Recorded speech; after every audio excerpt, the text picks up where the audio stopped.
So yeah, my name is Bassey, and I'm a husband, I'm a father, um, I'm a civil engineer, and I'm also an IT consultant. I was born in Calabar in the 1970s. So at the time I was born, my dad was he was a high court judge in the southeastern state, which today would comprise of Akwa Ibom and Cross River State. So I grew up my very early years in Calabar. I also grew up in Port Harcourt, which is where I studied civil engineering at the University of Port Harcourt. After studying civil engineering, I went off to the UK where I did a master's in information systems, and I worked in the UK for about 9 years with various companies, helping them to build software solutions. In 2007, I returned to Nigeria, and in 2008, I was invited by His Excellency Senator Lee Elimoke, who was then governor, to come in and serve the state, which I did. I spent 6 years with the government of Cross River State, and I served as special assistant to the governor on ICT. I was involved in quite a few projects and sat on quite a few committees as well, including the Calabar Festival Committee. Um, yeah, and since I left government, I've served as Chief Operating Officer for the UNESCO, Port Harcourt UNESCO World Book Capital. And currently, I work as an IT consultant, helping companies to leverage on blockchain technology to solve problems. So TCRM stands for the Cross River Movement, which is a non-governmental, non-partisan developmental organization aimed at creating a platform for Cross Riverians and lovers of Cross River State to come together to forge a brighter future for Cross River State. So I founded the Cross River Movement because I think that it's very important for stakeholders. So these could be Cross Riverians or non-Cross Riverians, but people who love Cross River State and identify with it, to come together and collaborate to forge a brighter future for Cross River State. So the future that we collectively desire for the state. I think that for too long, the affairs of the state have been run by politicians alone, and people who are not involved in the political process in the state have, for the most part, stood aloof. I don't think that this is a good thing.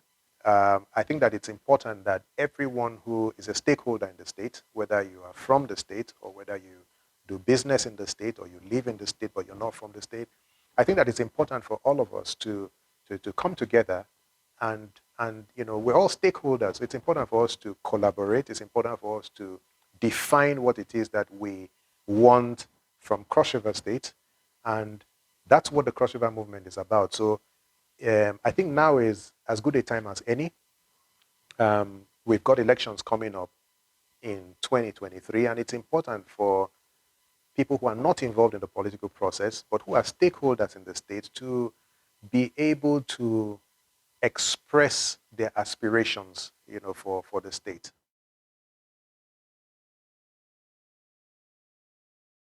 Cross River Movement is open to anybody. So if you're from Cross River State or you're a lover of Cross River State, you're free to join the platform.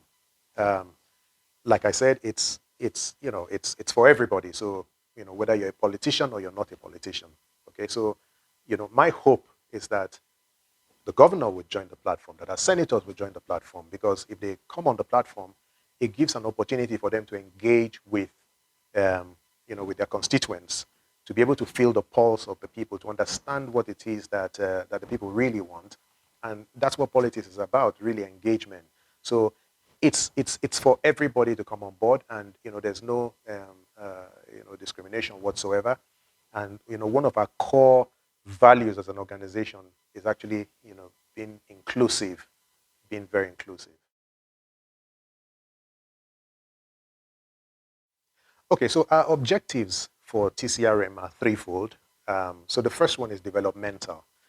So the thought there is that, if people come together collectively, if we come together collectively, that we can contribute to the development of our state. So, this could be infrastructural development. It could be development in terms of healthcare, education, tourism, whatever it is. If we come collectively, there's greater strength in numbers. So one of our objectives is developmental. The second objective is political. So, like I said earlier, we are non-partisan. So the Cross River movement is not aligned to any political party and will never be. And it's important to emphasize that. But we are a political organization to the extent that we do want to influence the activities and the affairs of our state in a way that ensures that we achieve that Cross River state of our collective sort of dreams. Okay, so that's very important. So our first objective is developmental. The second is political. We do intend to educate people on what their what their rights are, on how to engage with elected officials. For instance, if there's something wrong within your community, who should you be talking to? Is it your councillor?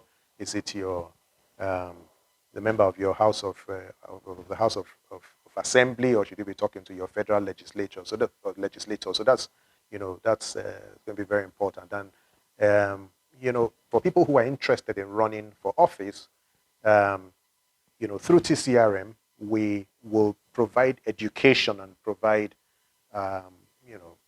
things to enable them engage with people at the grassroots, because obviously, for politics to be effective, it's got to be at the grassroots. Our third objective is educational.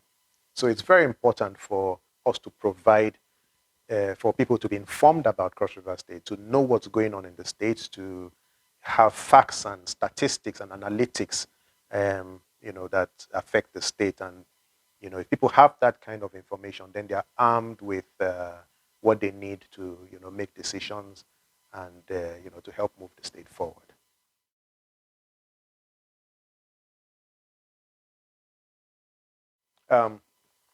Well, I think that people will come on board the Cross River movement because, like I said earlier, it's non-partisan. So people are generally suspicious of organizations when they feel that those organizations are solely or they solely exist for the purpose of maybe putting a particular person in office, or achieving a political objective that is aligned to a party. But in the case of the Cross River movement, that's not the case at all. So we are a movement of Cross Riverians and lovers of Cross River State for Cross River. So anyone who is a stakeholder, we expect to come on board. And I think that just having that environment where everybody sort of owns the movement, really, which is what we're about. So it's not about leadership per se, but it's more about influence and giving people the opportunity to come in and express themselves and to own the movement and make sure that together, we all achieve what's in the best interest of our state.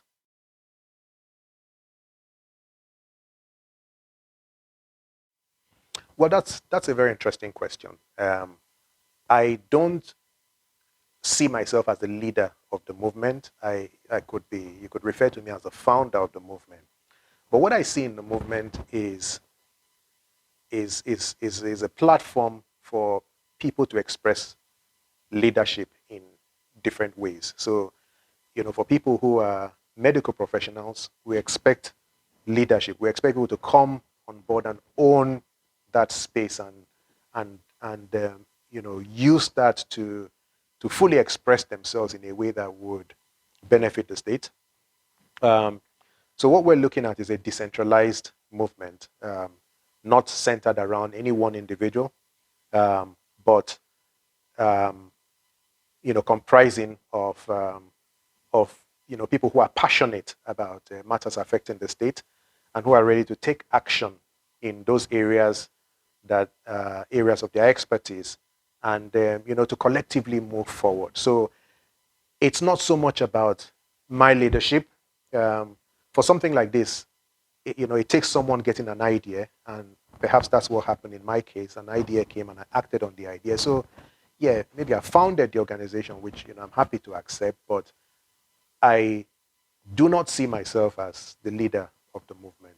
I think the movement is um, is decentralized and comprises of leaders all across. So anyone who is passionate and comes on board and decides to take action is, in my opinion, a leader of the movement.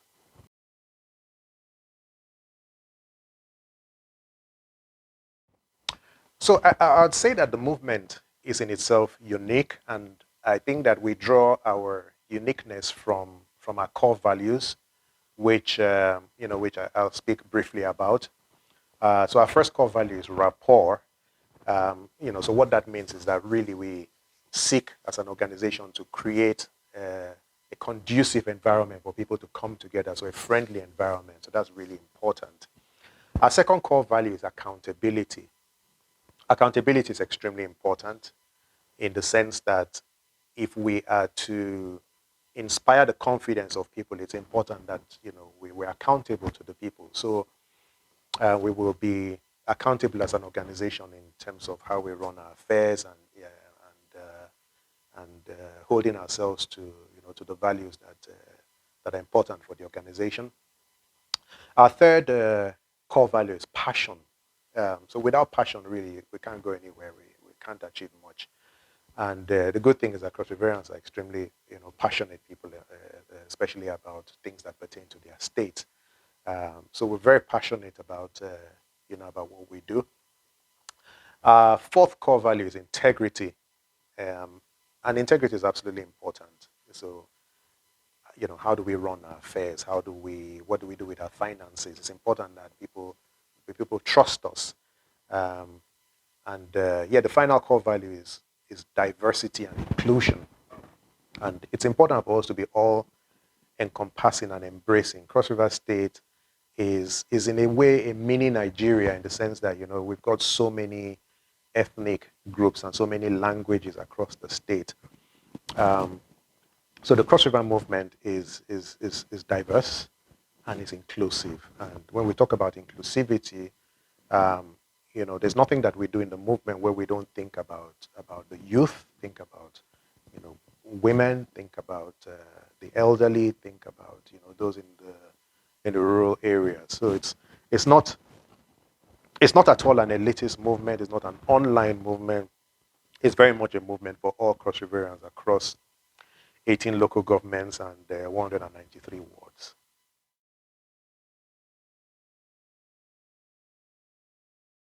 So the Cross River movement is not a political party and will never be a political party.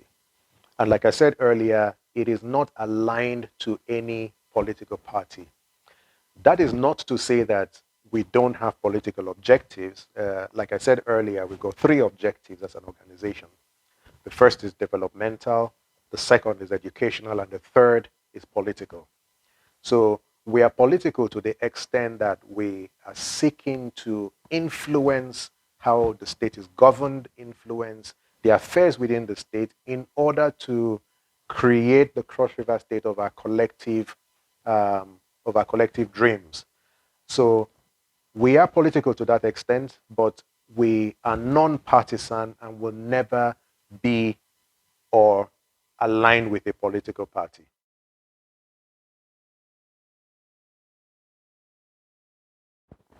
So the Cross River movement is definitely not a one-man show. It is a movement for 4 million Cross Riverians and several others who are lovers of Cross River State.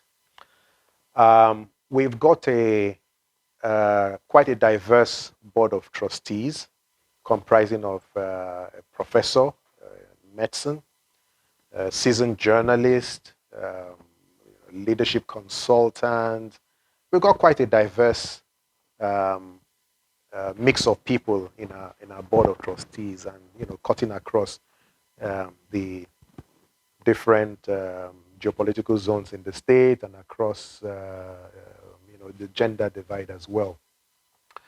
And apart from our trustees, we also have executives in different areas, like education, tourism, agriculture. So people who will who will drive initiatives and who will um, manage conversations and participation of other members of the organization, around those core areas.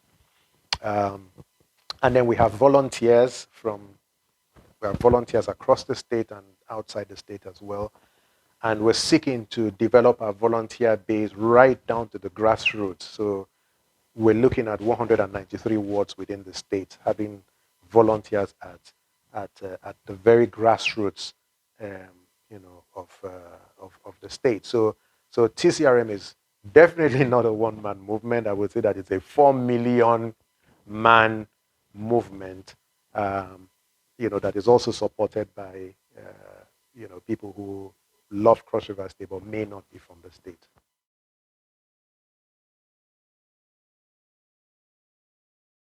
So our slogan is "Together we can," and indeed, I think history lends credence to the fact that when people come together, they're able to achieve a lot more than when they try to do things on their own.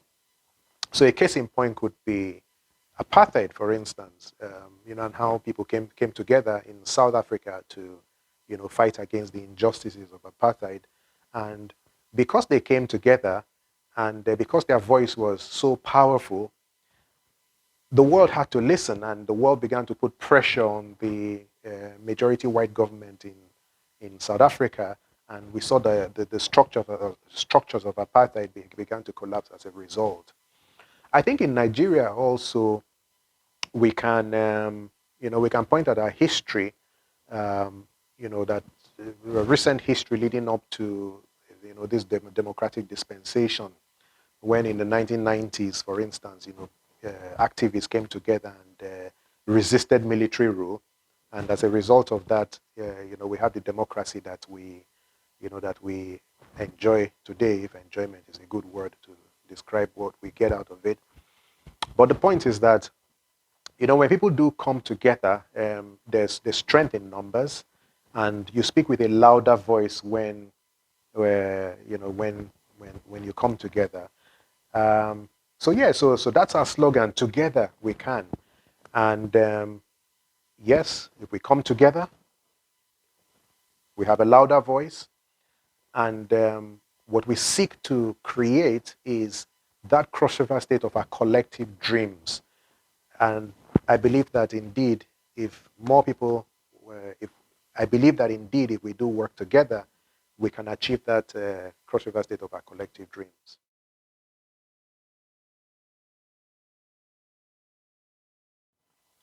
So that's an interesting question. And I think that when we talk about the Cross River state of our dreams, I think it's important that we understand that, this is very specific to people. So the Cross River state of my dreams, may be different from the Cross River state of your dreams, for instance. So I'll give you an example. So for me, my desire for Cross River State is that our educational system would turn out, people who can compete globally. Okay, so that's the Cross River State of my dreams. The Cross River State of another person's dreams may be to restore the state to the level of cleanliness and greenery that it was once renowned for a few years back. And someone else may have a dream for Cross River State pertaining to tourism or to agriculture, whatever it is. So the point that I'm making is that when we talk about this dream, we talk about a collective. We talk about a dream that we talk about the dream that encompasses individual dreams, individual positive dreams for Cross River State. So it is very much unique to each individual. That is the reason why we've created the movement, so that we can listen and feel the pulse of people and collectively, draw up a, collectively define a vision, and then possibly a roadmap that would lead us to the execution of that vision, which is the realization of that Cross River state of our collective dreams, and support the government and non-government actors also to achieve that Cross River state that we all desire.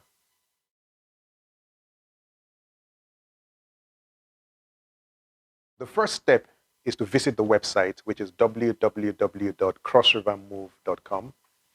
So that's www.crossrivermove.com and sign up. So it's very easy to sign up, and in the process of signing up, we would ask you if you want to volunteer for the organization. And you can also indicate what area you would want to volunteer. And once you do that, we'll get in touch with you and advise you on what the next steps are.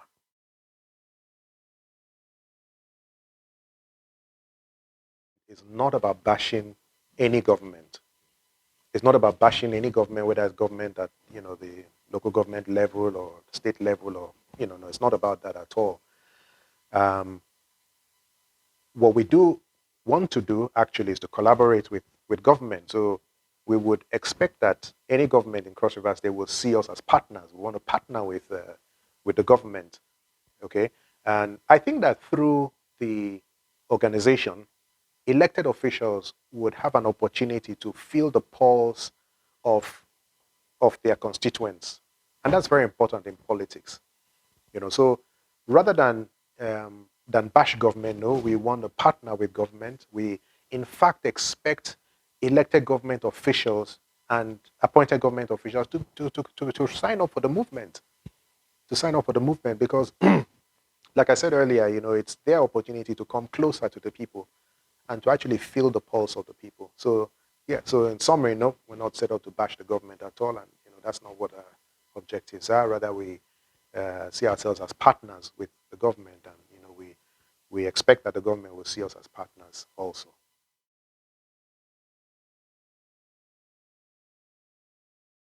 You would agree with me that it's impossible really to, in this day and age, have a movement of this sort that doesn't have technology, at the heart of it. But back to the question, it is not at all an elitist movement, in the sense that we are developing structures, not just across the 18 local governments, but down to the 193 wards across the state. So we will certainly drive our membership down at that level, and the structures to do that are already in place. And whether you have a smartphone and you have access to the internet or you don't, it's a movement for you. So town hall meetings will be happening across the local governments and across wards in the state, and it carries along everybody. It doesn't matter what you do in society. It doesn't matter where you live in Cross River State. This is your movement.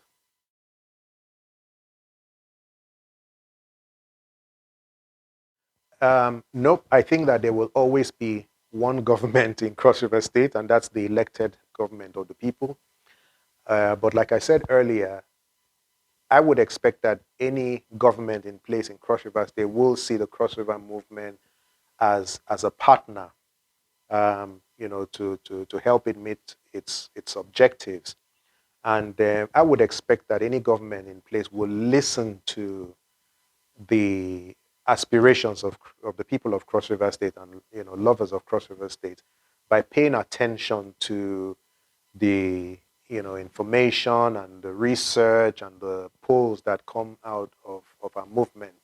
So no, we're not being set up to be a parallel government at all, but to be a partner with government, and we hope and expect that any government in place will see us as such. List of concerns as an organization.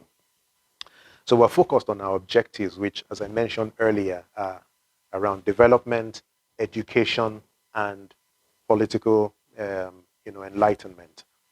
And already people are rallying around around those objectives. People are passionate about these things. And where passion goes, I believe money goes also. So we don't have any issues funding any of our activities. People who are passionate support what we do, and we know that that will continue into the future. And we see, as an organization, we're going to be involved in a lot of grassroots developmental projects. And if I were to draw on my experience as an individual, as an individual and under an organization that I set up some years ago, I was involved in raising volunteers and raising funds to execute certain projects. I remember back then we did a school painting project, we did a tree planting project, and we did a few other projects like that. And from my experience, when people identify with something that you're doing, right, and they see integrity, and they know that whatever money they put into a project will go 100% toward the execution of that project, people tend to rally around things like that. So we were able to renovate school buildings in Calabar, simply by appealing to people to donate money and by raising volunteers who actually executed the work. And so this is something that has been done very successfully in the past. And, like I said, there's no concern whatsoever that there wouldn't be funds to run the organization. And when it comes to funding as well, people tend to think about, where are you going to get that big donation of millions of naira? So that's not our focus at all. Imagine if 2 million Cross Riverians were passionate about something and each gave 1,000 naira towards that cause. That would go so much further than, money that we could receive from any one individual. So we're not concerned at all about to get the big donations. That's all well and good, but big donations or no big donations, what we set out to achieve will be accomplished, because people rally around and support with the little that they have.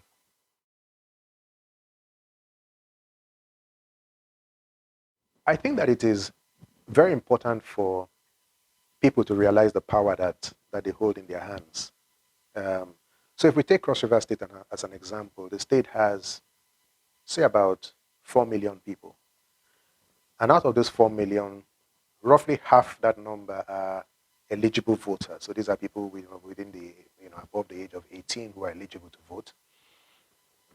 Now, if you look at the 2015 and the 2019 elections, it would interest you to note that that just about 500,000 people, I think in 2015, maybe about 450,000 people, participated in the gubernatorial elections. All right. So these were votes split between, the PDP and the APC and all, the other parties. So, think about it. So we have a total population of about 4 million, and 450,000 people come out to vote. And out of that, let's say maybe 350 to 380,000 elect the governor. If politicians realized and came to terms with the fact that there's potentially another million or 1.5 million people who are not currently engaged in the political process, but who potentially could be, that if those people came out to vote, it could change the dynamics of the politics in our state. And I think that it's important for the politicians to understand that, because if they do, then they would pay greater attention to the pulse of the people, not just those who are politically active.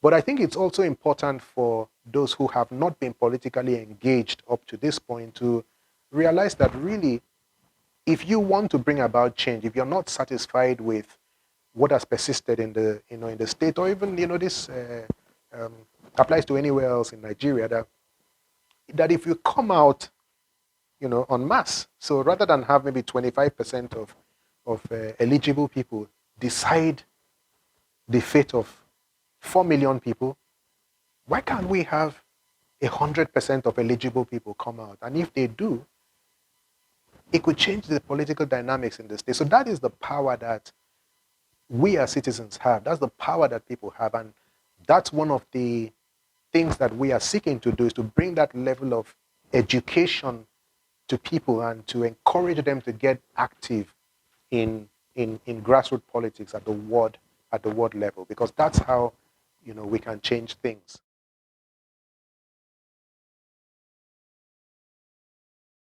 It is natural for people to think, oh, this movement is coming up for the sole purpose of influencing, trying to be a part of the political process, and that will not be a lie. So we do, like I said, being political, although non-partisan, seek to influence. So we are extremely very interested in in uh, in seeing who emerges in 2023 as the governor of Cross River State, because whoever emerges as governor, governs 4 million people and determines so much about our lives and our future. So we're very interested and passionate about that. But our focus is not just on that, because as an organization, our objectives, don't end in 2023. Our objectives, live on. So it is very much an organization that has come to stay. It is very much an organization that will seek to express the collective ideas and dreams of people to politicians, and help to bring the politicians closer to to the heartbeat and to the pulse of the people, because that's the only way that they can they can truly represent, if they do understand what it is that we as a people feel.